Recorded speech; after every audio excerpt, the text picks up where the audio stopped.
Cette année, Technique agricole suisse peut contempler 100 ans d'activité. L'agriculteur et ingénieur agronome Franz Ineichen fut le premier président de l'association. Vidéaste assidu, c'est à lui que l'on doit aussi ses prises de vue datant des années 40. Son intérêt filmographique est né d'une étroite collaboration avec l'association allemande d'agriculture DLG. Son petit-fils Uli Ineichen est en possession de copies de films de cette époque et les a mises à notre disposition. Ce document filmographique est consacré à la Fondation Trier, un centre de conseil et de test en machinisme à Brugg avec de nombreuses stations décentralisées. On y voit ici un test d'adhérence au Strickhof. Les agriculteurs sont vêtus d'une chemise, les paysans plus âgés endossent des gilets et des chapeaux, tandis que les responsables des mesures portent la cravate. Sous une pluie battante à Lucerne, un cortège de tracteurs et véhicules automobiles passe devant l'église, emprunte le pont du lac, des outils et machines étant exposés le long de la route. Ce modèle diesel Vevey, agile avec moteur à piston opposé Junkers, tourne quasiment sur place et fait une démonstration en freinant sur une seule roue.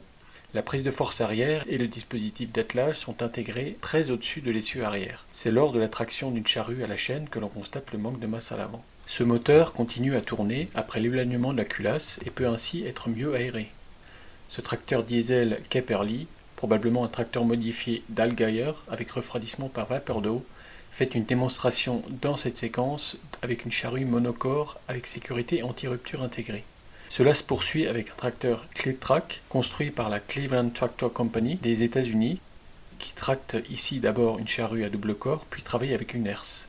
Ce tracteur Grunder avec gazéificateur à bois a aussi été testé avec une herse rotative ainsi qu'avec une charrue déchaumeuse.